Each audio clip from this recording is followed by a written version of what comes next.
علیہ وسلم کے پیارے دیوانوں، آقائے کریم رؤوف الرحیم صلی اللہ علیہ وآلہ وسلم فرماتے ہیں اللہ اکبر، زنا کرنے والوں کو 3 نحوستیں دنیا میں لگتی ہے. زنا کرنے والے 3 نحوستوں کا شکار ہوتے ہیں دنیا کے اندر، 3 مصیبتوں کا شکار ہوتے ہیں.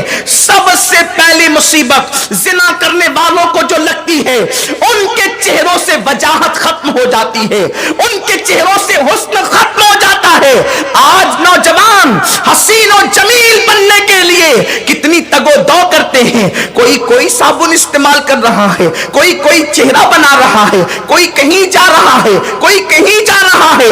خوبصورتی کے چکر میں انسان ہزاروں روپے خرچ کرتا ہے، مگر سن لو، زنا کے اڈوں کو آباد کرنے والوں، اللہ کے رسول نے فرمایا جس کی چوکھٹ سے حسن کی خیرات تقسیم ہوتی ہے، وہ رسول فرماتے ہیں زنا کرنے والوں کے چہروں سے اللہ تبارک و تعالی جو ہے وہ وجاہت کو چھین لیتا ہے، حسن کو ختم کر دیتا ہے، نورانیت سلب کر لی جاتی ہے. پھر کتنے ہی چہرے بناتے رہیے، اللہ رب العزت نے جو حسن چھین لیا، خالق حسن جب حسن چھین لے تو دنیا کی کون سی طاقت اب حسن دے سکتی ہے؟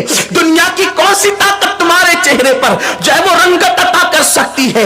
اللہ اکبر. آقائے کریم فرماتے ہیں کہ زنا کرنے والوں کو سب سے پہلی مصیبت یہ آتی ہے، چہروں سے جو ہے نورانیت اور حسن و وجاہت چھین لی جاتی ہے.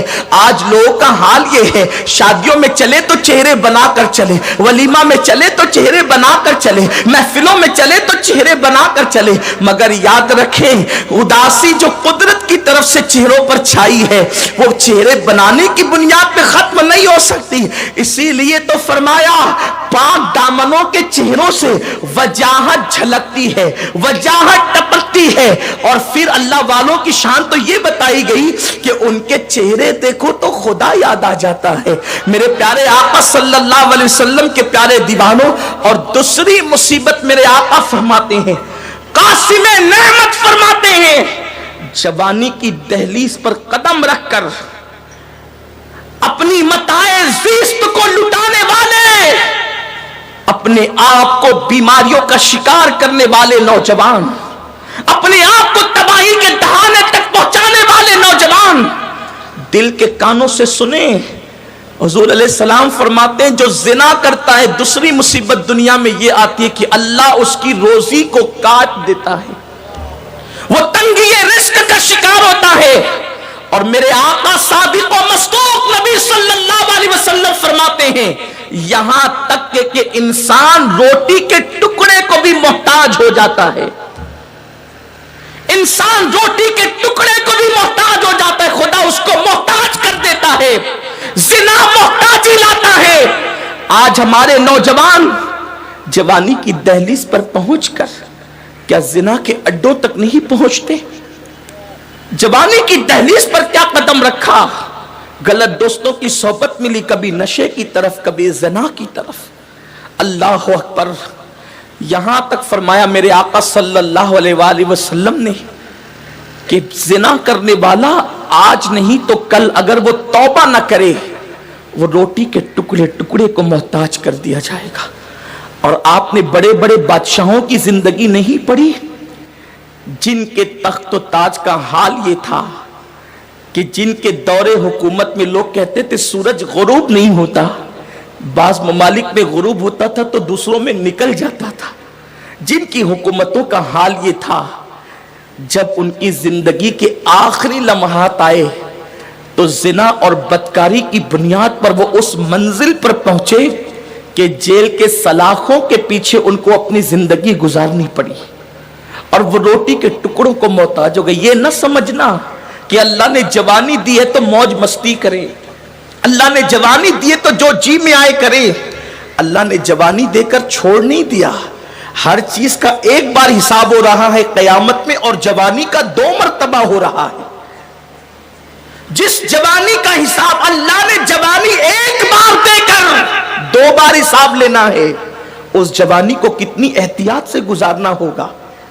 میرے آقا فرماتے تیسری نحوست زانی کو یہ پہنچتی ہے کہ اللہ اس کی عمر کو گھٹا دیتا ہے. لوگ سوچتے تھے پہلے کہ عمر کیسے گھٹتی ہے زنا کی وجہ سے، لیکن ایڈز کے مرض نے بتا دیا کہ جس کو وہ مرض ہوتا ہے عام طور پر 6 مہینے کے اندر انسان دنیا سے چلنے کی تیاری کرنے لگتا ہے۔ میں نے اپنی اس زندگی میں، اس عمر میں، اتنی عمر میں، 35 سالہ عمر میں 2 مریضوں کو، ایڈز کے مریضوں کو دیکھا۔ میں نے ان کو اس حالت میں مرتے دیکھا کہ جب وہ قے کرتے تھے تو ان کے منہ سے پاخانہ نکلتا تھا۔ 2 لمحے کی لذت کے لیے انسان اپنی دنیا بھی تباہ کرتا ہے اور اپنی آخرت بھی تباہ کرتا ہے۔ ہمارے نوجوان یہ تصور کرتے ہیں ہم زنا کر رہے ہیں تو اس سے کیا ہوگا، کون کیا کر لے گا۔ سن لو، صادق و مصدوق نبی صلی اللہ علیہ وسلم نے 1450 سال پہلے بتا دیا، روٹی کے ٹکڑوں کو بھی ترس جاؤ گے اور زندگی بھی کم ہو جائے گی، زندگی بھی مختصر ہو جائے گی، جوانی کی بہاریں نہ دیکھ سکو گے اگر اس فعل بد کے اندر مبتلا ہوئے۔ اور میرے آقا صلی اللہ علیہ وسلم نے تو یہاں تک فرمایا، ذرا دل پر ہاتھ رکھ کر لرزتے ہوئے دل سے میرے آقا کا یہ فرمان سن لے۔ آقا فرماتے ہیں جب کوئی زنا کرتا ہے وہ اس وقت مومن نہیں رہ جاتا، اس کے سینے سے ایمان نکل جاتا ہے اور اس کے سر پر چھتری کی طرح سایہ فگن ہو جاتا ہے۔ اگر اسی حالت میں اس کا انتقال ہو جائے تو وہ اللہ کی رحمت سے محروم کر دیا جاتا، بلکہ قیامت کے دن تو اللہ زانیوں پر نگاہ رحمت بھی نہیں فرمائے گا۔